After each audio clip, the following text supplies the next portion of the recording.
nang inilunsad ngayong araw ang grupong Voice of the Individuals of the Philippines for Sustainable Development dito sa Camuning, Quezon City. Sa gitna ng korupsyon na nangyayari ngayon sa pamahalaan at sa bansa, ang Voice of the Individuals for Sustainable Development o VIPSD ay isang kilusang grupo na nakatuon sa pagpapaunlad ng kapayapaan, pagkakaisa at pag-unlad sa pamamagitan ng maayos na pamumuno at pakikipag-ugnayan sa komunidad. Kabilang sa mga national advisors ng grupo sina Senator Amy Marcos, Senator Ronald Bato de la Rosa, Senator Robin Hood Padilla at Senator Bongo. Nagpakita ng buong suporta si Senator Bongo sa grupong VIPSD kung saan nanawagan siya sa mga kabataan na sila ang pag-asa ng bayan at ang importansya ng good governance ngayon para sa lahat ng mga Pilipino. This initiative reflects the strength of ordinary Filipinos when they come together to amplify their voices and advocate for positive change.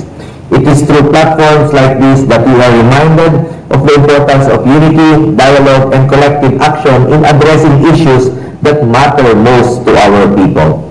As we continue to pursue a more inclusive and sustainable future for our nation, I encourage all of you to remain steadfast in your commitment to good governance, peace development, and the promotion of moral values.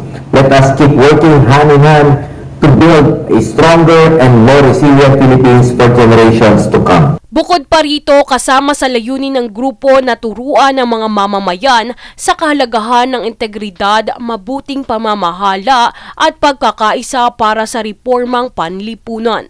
Naninindigan ng VIPSD bilang isang non-partisan inclusive platform para sa lahat ng Pilipino na naniniwala na ang bawat boses ay maaaring magbigay ng inspirasyon sa pagbabago para sa isang mas mabuting Pilipinas. Ayon naman kay VIPSD Founding Chairman Dr. Ronald Adamat, ginagawa nila ang pagboboluntaryong ito para sa pagpapanatili ng kapayapaan at integridad sa bansa dahil anya sa kasalukuyan ay tinatawag na ang Pilipinas bilang isang country of thieves o bansa ng mga korap dahil sa anomalya sa flood control projects.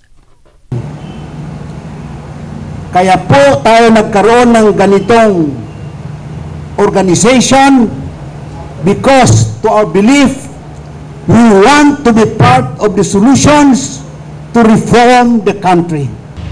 Binigyang din rin nila na ginawa ang grupo kontra korupsyon sa nangyayari ngayon sa pamahalaan.